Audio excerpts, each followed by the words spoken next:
Hi friends. आज हम लोग life insurance SBI life insurance का एनालिसिस करेंगे, फंडामेंट एनालिसिस, जिनका क्वार्टर 4 के रिजल्ट आ चुके हैं। आफ्टर क्वार्टर 4 रिजल्ट हम लोग एनालिसिस कर रहे हैं, करीब करीब 20 दिन पहले के बाद का ये एनालिसिस है। तो देखेंगे क्वार्टर 4 के रिजल्ट, और बहुत सारे ब्रोकरेज हाउस ने इनके 20 से 25% का यहाँ से मतलब 2000 का टारगेट इन्होंने रखा है। ये कोई रिकमेंडेशन है, ब्रोकर हाउस का जो रिकमेंडेशन है वो मैं बता रहा हूँ। 2000 का टारगेट रखा है। अभी करीब 1740 रुपये पे ट्रेड कर रहा है। तो हम लोग one by one SBI life insurance company को एनालिसिस करेंगे, technical parameter and fundamental point दोनों व्यू देख रखेंगे, और एक फाइनल पॉइंट भी डिस्कस करेंगे हम लोग वन बाय वन। चलिए फ्रेंड्स, शुरू करते हैं। और जो भी कमेंट्स हो कमेंट्स करें, लाइक करें, शेयर करें। जो भी क्वेश्चन इससे रिलेटेड पूछ सकते हैं, चूंकि आप लोग देखेंगे अगर आपके पास कोई भी life insurance related, non life insurance related कोई भी अगर स्टॉक होगा, इसके बहुत सारे डेटा अवेलेबल नहीं है, बहुत सारे ऐप्स के थ्रू भी देखेंगे। तो इनमें क्या है कि उस डेटा, उस पैरामीटर का डिस्कशन नहीं है, इन जनरल पैरामीटर का डिस्कशन है। प्रॉफिटेबिलिटी रेशियो का डिस्कशन तो है, लेकिन प्रॉफिटेबिलिटी रेशियो में जो देखना है वो नहीं है। मार्जिन का है डिस्कशन, तो मार्जिन इसमें अलग देखना रहता है। तो उस हिसाब से हम लोग वन बाय वन देखेंगे। चलिए फ्रेंड्स, शुरू करते हैं। फर्स्ट ऑफ ऑल प्राइस का डिस्कशन करने के, प्राइस क्या चल रहा है। 1740 का प्राइस चल रहा है। कल के ट्रेडिंग सेशनों में ये करीब करीब 11 रुपये का गिरावट हुई थी, मतलब आधा % के से ऊपर की गिरावट देखने को मिली थी। मार्केट कैप क्या है, 1,74,351 करोड़ का मार्केट कैप चल रहा है। इस मार्केट कैप के अकॉर्डिंग आपका पी कितने को निकल के आ रहा है, करीब 72 का पी के आसपास आ रहा है, जो कि देख सकते हैं कि हमारे HDFC के आसपास का पी है, और आईसीआईसीआई लाइफ इंश्योरेंस के भी के आसपास का है। प्राइस का रेंज अगर देखना चाहें तो 1308 रुपये का लो चल रहा था, और 1937 का हाई चल रहा था। 2000 का टारगेट दिया जा रहा था, तो ये हाई को तोड़ने की बात कही जा रही है। तो अभी ये प्राइस करीब करीब 1700 1750 के आसपास जो देखने को मिल रहा है, इस पोजीशन पे दिख रहा है। तो अभी भी मोमेंटम में प्राइस है, और ये ग्रीन जोन के अंदर है। तो ये प्राइस को आगे की टारगेट पोजीशन देखने के लिए बात होगी कि आगे पोजीशन क्या निकल करके आता है। चार्ट के थ्रू अगर समझे तो ये प्राइस देखिए, करीब 1936 का ये प्राइस आ गया, अभी 1740 ये प्राइस चल रहा है। तो अभी इस प्राइस जोन के आधार पे है। तो अभी अगर मोमेंटम इनका क्रिएट हो रहा है और पॉजिटिव मोमेंटम में है, तो ये करीब करीब 2000 का टारगेट रिसेंटली आपको देखने को मिलेगा इस इंश्योरेंस में। और इनके रिजल्ट भी अच्छे आए हैं। क्वार्टर रिजल्ट के बारे में बात करें, सेल्स में गिरावट है, बट प्रॉफिटेबिलिटी रेशियो और जितने भी प्रॉफिटेबिलिटी पैरामीटर्स हैं, इनके हिसाब से रिजल्ट सही हैं। और सभी आईसीआईसीआई में भी देखिए सेल्स में गिरावट आई है। इनका सेल्स मार्केट लीडर के हिसाब से जो नए प्लेयर आ रहे हैं वो उनको काट रहा है सेल्स। इनका आईसीआईसीआई का भी, एचडीएफसी का, सभी के सेल्स गिर रहे हैं। But on the behalf of, अगर सेल्स को छोड़ दे, बाकी सभी पैरामीटर प्रॉफिटेबिलिटी रेशियो सभी लोगों ने मेंटेन करके रखा है अभी तक। नेक्स्ट पॉइंट क्या है, मार्केट शेयर ये कितना पकड़ी है। New business premium life insurance के अकॉर्डिंग देखें, न्यू बिजनेस प्रीमियम के हिसाब से देखें, तो मार्केट शेयर इनका करीब 6.3% का मार्केट शेयर है। मार्केट शेयर के हिसाब से बात करें तो ये फोर्थ लार्जेस्ट के अंतर्गत आती है। यानी सबसे पहला तो लाइफ इंश्योरेंस में LIC होगी, दूसरा आपका हो गया बजाज, बजाज बोल सकते हैं, दूसरा बजाज है, तीसरा आपका HDFC हो गया। देन HDFC के बाद इनका मार्केट शेयर आ रहा है। नेक्स्ट इनका रेवेन्यू किस तरह से है, रेवेन्यू का ब्रेकअप किस तरह से है, मतलब कि किस किस एरिया में ये बिजनेस कर रही है। तो लाइफ इंश्योरेंस 78% ये रखी हुई है इंश्योरेंस कंपनी, इसलिए लाइफ इंश्योरेंस इन्होंने मेंशन करके रखा है, और ज़्यादातर स्टेक इनका लाइफ इंश्योरेंस 78% है। पेंशन के थ्रू इनका पोजीशन आ रहा है, पेंशन स्कीम में आपका करीब करीब 15% दे सकते हैं, और अदर के हिसाब से देखिए 5% हिसाब से दे सकते हैं। इन हिसाब से तो अगर पेंशन और लाइफ इंश्योरेंस को जोड़ दिया जाए, तो मोटा मोटी 95% आपका इंश्योरेंस से रिलेटेड है। इंश्योरेंस किस तरह से डिस्ट्रीब्यूट करती है, फाइनेंस इंश्योरेंस यानी 54% वो एजेंट के थ्रू, अपनी एजेंट के थ्रू बांटती है, और वो एजेंसी के थ्रू देखा जाए तो 21% बांटती है, और अदर्स के थ्रू देखा जाए तो 25% बांटती है। तो ज़्यादातर इनका कंट्रोलिंग अपने ऊपर ही रखी हुई है ये। इंश्योरेंस का जैसे कहते हैं कि आपके पास में प्रीमियम आता है, पेमेंट आता है, उस तरह के यहाँ पर डिस्ट्रीब्यूशन कैसा है पेमेंट का। पेमेंट आप कहाँ डाल करके मार्केट को बीट करना चाह रहे हैं, और पैसे पार कहाँ कर रहे हैं। सबसे देखिए तो गवर्नमेंट बॉन्ड में इन लोगों ने पेमेंट पार कर रही है। गवर्नमेंट ट्रेजरी बॉन्ड में करीब करीब 40 to 50% है, जो कि आईसीआईसीआई भी कर रही है, एचडीएफसी भी करीब 50 से 55% कर रही है, अगर उस कंपेरिजन में देखेंगे तो। नेक्स्ट आपका सिक्योरिटी बॉन्ड है, अदर अप्रूव्ड सिक्योरिटी में कर रही है। थर्ड आपका इन्वेस्टमेंट कर रही है, इंफ्रास्ट्रक्चर एंड सोशल सिक्योरिटी में 15% की इन्वेस्टमेंट कर रही है। तो ज़्यादा से ज़्यादा अगर स्टेक अगर देखा जाए तो 50% और 30%। तो 50 से 80% का जो खेला है, वो सिक्योरिटी पे, approve security and trusted bond पे कर रही है।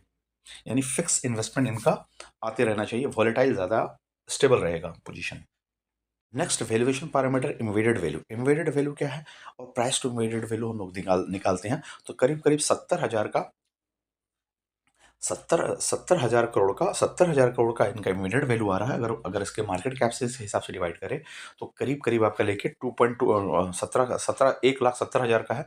तो करीब करीब 7 दूनी 14 ढाई का आपका इमीडिएट वैल्यू निकल के आता है, प्राइस टू इमीडिएट वैल्यू इनका निकल के आता है, जो कि मीनवाइल ये अभी बेंचमार्क के हिसाब से ठीक ठाक है, 2 ढाई के आसपास में है। पेयर के साथ में कंपेरिजन देख सकते हैं, LIC HDFC and LIC। Main comparison हम करेंगे HDFC LIC के साथ में।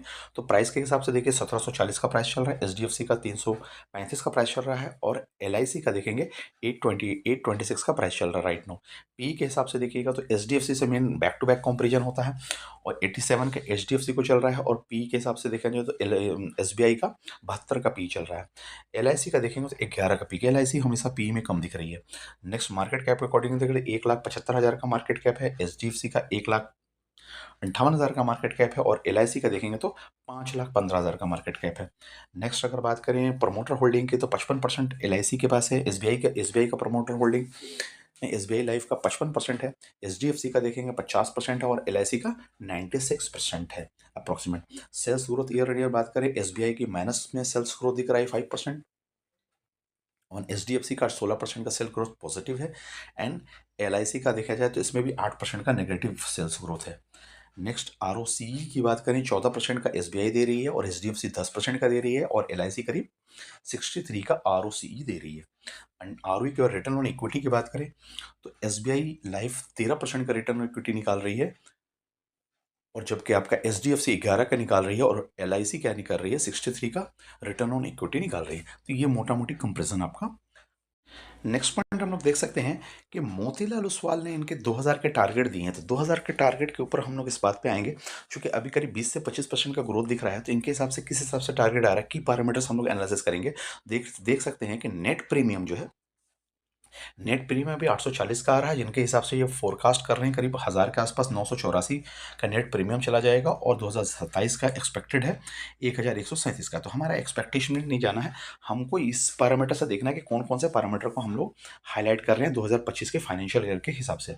तो अब next VNM value of the new business margin हमारा 20% सुपर होना चाहिए, जबकि SBI की कंडीशन में 27% सुपर दे रहा है और आगे का ग्रोथ भी पोटेंशियल देखिए आगे VM को ऊपर ले जाता दिख रहा है। ROC देखिए अभी 15 का ROE आ रहा है, जो कि एक्सपेक्टेड है आगे को ग्रोथ कर हिसाब से देखा है तो 15.6 15 16 का आएगा आने की संभावना है। रिटर्न ऑन इन्वेस्टमेंट कैपिटल देखिए 15% का यहाँ भी निकल के आ रहा है, 15.4 15.7 एंड 16.2 यहाँ भी ग्रोथ दिख रहा है। Then return on embedded value, return on embedded value देखिए जो कि मेन इंपॉर्टेंट पैरामीटर है, जो कि और सभी के रिटर्न से इनको अलग कंपैरिजन करके देखते हैं। देखिए 20 का निकल के आ रहा है, 19 का है, फोरकास्ट की जा रही है और 18 अभी 20 का रिटर्न ऑन एम्बेडेड वैल्यू निकल के आ रहा है। देन इंपॉर्टेंट पैरामीटर आपका new business value of new business margin क्या है। Value of new business margin देखिए, वैल्यू ऑफ न्यू बिजनेस देखिए करीब करीब 59 का आ रहा है, 59 का आ रहा है, 59 हिसाब से आ रहा है। तो इन्वेटेड वैल्यू पर शेयर कितना निकल करके आ रहा है, इन्वेटेड वैल्यू पर शेयर 701 का निकल करके आ रहा है। तो जो अभी अगर देखें तो इन्वेटेड वैल्यू पर share price to embedded value निकालेंगे तो हमने जैसे उसमें बताया था करीब 2.5 के आसपास चल रही है। तो अभी आपका 2.5 के आसपास आपका प्राइस टू इन्वेटेड वैल्यू, तो 700 का प्राइस निकल, यानी कि एक्चुअल इनका वैल्यूएशन देखा जाए इन्वेटेड वैल्यू पर शेयर 700 का निकल गया, जो अभी अभी ट्रेड कर रही है करीब 1700 के आसपास के लिए, 2.5 गुना पे ट्रेड कर रही है ये। Then price to immediate value देखिए आ गया हमारा, प्राइस टू इमीडिएट वैल्यू हमने देखे 2.3 का निकल के जा रहा है। आगे अगर आपके अर्निंग अच्छी कर रही है तो ये आपका फोरकास्ट करे 1.9 1.6 से आपका इमीडिएट वैल्यू हो जाएगा, नियर आ जाएगा। Then price to immediate value for the profit के हिसाब से देखेंगे तो 13 का आ रहा है, 11 का आ रहा है और 10 का आ रहा है, ठीक है, प्रॉफिट मार्जिन। अच्छा, शेयर होल्डिंग पैटर्न को 2000 मार्च 24 के हिसाब से सिर्फ पोजीशन दिया गया कि 55% है FIs प्रमोटर, 15% है DIs और जो 25% है FIs यहाँ पे। नेक्स्ट इंपॉर्टेंट पैरामीटर हम लोग देखेंगे जो कि किसी साइट को देखने के लिए नहीं मिलता है, इसलिए आपको हमने सीधा-सीधे ब्रोकरेज हाउस के रिसर्च रिपोर्ट के ऊपर लाया है और ये ब्रोकरेज हाउस का रिपोर्ट ही है, इसमें इसमें कुछ क्लैरिटी है। इसमें देखेंगे सबसे पहला पॉइंट है हमारे परसिस्टेंसी रेशियो। परसिस्टेंसी क्या हो के रेशियो क्या आता है कि 13 महीना और 25 महीना और 61 महीना में कौन-कौन से लोग प्रीमियम दे रहे हैं, छोड़ के तो नहीं जा रहे हैं। तो वो 100% के हिसाब से हम कंपैरिज़न करते हैं, कितना लोग फर्स्ट महीना दिए थे, उसके कंपैरिज़न में 13 महीना में कितने लोग बचे हैं। तो ये परसिस्टेंसी रेशियो अगर देख सकते हैं मा मा मार्च 2025 का रेशियो देखेंगे, तो परसिस्टेंसी रेशियो अगर देखेंगे 13 महीने का 87% है और 25 महीना में 78% है और 61 महीना में 63% है, जो कि आपका 87% 85% से ऊपर होनी चाहिए 12-13 महीने के लिए और आपके 61 महीना में करीब 60% से ऊपर होनी चाहिए। तो परसिस्टेंसी रेशियो आपका कंटिन्यू ऊपर है। इस पोज़ीशन पे तो ये एसबीआई सही कर रही है। पॉइंट होता है कि प्रीमियम में ग्रोथ। प्रीमियम में ग्रोथ क्या आ रहा है, नेट प्रीमियम क्या आ रहा है। प्रीमियम में ग्रोथ देख सकते हैं कि 5% का 5% के हिसाब से ग्रो हो रहा है, कि जो कि पिछले क्वार्टर में 2000 थर्ड क्वार्टर में देखेंगे, जो हमारा करीब-करीब 11% के हिसाब से ग्रो हो रहा था। तो 5% में क काफ़ी काफ़ी गिरावट दिख रही है और अभी के ट्रेंड को भी देखेंगे, तो अभी के ट्रेंड के अकॉर्डिंग ये प्रीमियम में ग्रोथ बहुत नीचे तक आया है। तो ईयर ऑन ईयर प्रीमियम में ग्रोथ बहुत कम देखने को मिल रहा है, ये एसबीआई की कंडीशन में। एक्सपेंस रेशियो क्या होता है? एक्सपेंस रेशियो तो क्वार्टर फोर का एक्सपेंस रेशियो शूट अप हुआ है 8.4% के हिसाब से। तो अगर हम एक्सपेंस रेशियो को लास्ट क्वार्टर के थ्रू क्वार्टर थर्ड के थ्रू कंपेरिजन करेंगे, तो 8.7 का एक्सपेंस रेशियो आया करता था, जो कि अभी 8.4 का एक्सपेंस रेशियो आया है। तो ये एक्सपेंस रेशियो कितना होना चाहिए? एक्सपेंस रेशियो आपका करीब करीब 5% के नीचे होना चाहिए। तो उस हिसाब से बेंचमार्क के हिसाब से देखा तो एक्सपेंस रेशियो ज़्यादा है, बट लास्ट क्वार्टर के हिसाब से देखेंगे तो एक्सपेंस रेशियो ठीक ठाक आया है, थोड़ा सा डाउन हुआ है, 8.7 से 8.4 गया है। तो अगर हम देखेंगे तो इस तरह से एक्सपेंस रेशियो मोटा-मोटी ठीक-ठाक चल रहा है इनका पिछले क्वार्टर के कंपैरिजन में। Next important point parameter and metrics है value of new business margin. Value of new business margin कितना निकल कर के आ रहा है, नए प्रीमियम जो दे रहे हैं उसमें आपका मार्जिन कितना निकल रहा है। ये आपका 20% से value of new margin business margin ऊपर होनी चाहिए। आपके कितने निकाल कर ला रहे हैं, आप निकाल कर आ रहे हैं इस क्वार्टर में 30% का value of new business margin निकाल कर आ रहे हैं। इसके पहले का 27% था। अगर ओवरऑल देखा जाए, अभी आपका value of new business margin sustain कर रहा है 30 के आसपास का। Next important parameter solvency ratio. Solvency ratio आपका 1.5 के आसपास यानी 1.5 गुना होनी चाहिए, यानी 150% होनी चाहिए सॉल्वेंसी रेशियो। ये बेंचमार्क ऑफ सॉल्वेंसी रेशियो। अभी आपकी सॉल्वेंसी रेशियो कितनी चल रही है? अभी आपका करीब करीब 196 का सॉल्वेंसी रेशियो चल रहा है, जो पिछले पिछले क्वार्टर में तो 200% का सॉल्वेंसी रेशियो था। तो सॉल्वेंसी रेशियो तो नीचे गिरावट आई है, लेकिन 150% से ऊपर है। उस हिसाब से आपके पास में सफिशिएंट पैसा फंड है। आपकी जो भी करंट लाइबिलिटी अगर आएगी इंस्टेंट एसेट के अकॉर्डिंग आपका करंट जो देनदारी आएगी, आप उसको दे करके निकल सकते हैं। तो इस तरह के सॉल्वेंसी रेशियो के हिसाब से ये कंपनी अभी ठीक ठाक चल रही है। नेक्स्ट ओवरऑल ग्रोथ देखा जाता है हमारा ईयर ऑन ईयर बेसिस पे 2025 क्वार्टर के अकॉर्डिंग आपका new business renewal of the premium growth. Renewal में सभी तरह के प्रीमियम आ जाते हैं। उसके हिसाब से देखा है तो इनमें गिरावट देखने को मिल रही थी। लास्ट क्वार्टर में हमारा 13.7 का तो न्यू प्रीमियम ग्रोथ दिख रहा था gross to quarter year to year, और अभी 12.9% दिख रहा था। मोटा मोटी अगर देखा जाए तो 1% के हिसाब से के ऊपर इसकी गिरावट दिख रही है, जो कि 10% के परसेंटेज के अकॉर्डिंग देखें तो गिरावट हमारा 10% बनेगा। न्यू प्रीमियम में ग्रोथ आपका कम से कम 10% के ऊपर होना चाहिए। वो बेंचमार्क के ऊपर तो है, बट क्या है कि लास्ट के हिसाब से थोड़ी सी डाउन देखने को एसबीआई के कंडीशन में दिख रही है। इस तरह से फ्रेंड हमने एसबीआई के कंप्लीट एनालिसिस की है और इसमें मेन वैल्यूएबल पैरामीटर को हमने जोड़ा है और उसका ट्रेंड भी दिखाया है और लास्ट क्वार्टर के हिसाब से भी हमने ट्रेंड को दिखाया है। तो वो एसबीआई के रिजल्ट के अकॉर्डिंग अगर देखा जाए, इनका पैरामीटर ओवरऑल अगर हमारा कंक्लूजन कहा जाए एनालिसिस का, ठीक ठाक देखने को मिल रहा है, बट इनकी बिजनेस थोड़ी सी स्लो डाउन हो रही है। आपका ग्रोथ प्रीमियम में ग्रोथ स्लो डाउन हुआ है और इनकी वैल्यूएशन के अकॉर्डिंग दिया जाए तो प्राइस टू इमीडिएट वैल्यू के हिसाब से 2.5 गुना पे चल रहा है, तो थोड़ा सा महंगा होते हुए दिख रहा है। तो और ये ग्रोथ पोटेंशियल कम थी, इस हिसाब से ये दोनों को थोड़ा जस्टिफाई नहीं कर रही। तो अगर ओवरऑल माने तो ये प्राइस अभी थोड़ा सा और नीचे आते हुए दिख सकता है। और ये पोजीशन देखे जाए तो थर्ड थर्ड लार्जेस्ट कंपनी है, third third and fourth largest company अगर लाइफ इंश्योरेंस के मामले में देखा जाए तो ये आगे जाने वाले सेशनों में अच्छा कर सकती है।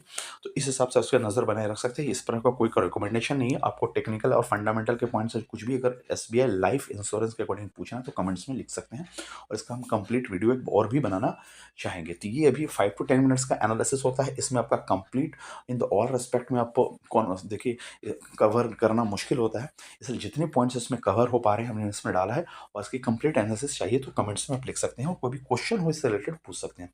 थैंक यू फ्रेंड्स, मिलते हैं अगले वीडियो में। Bye bye.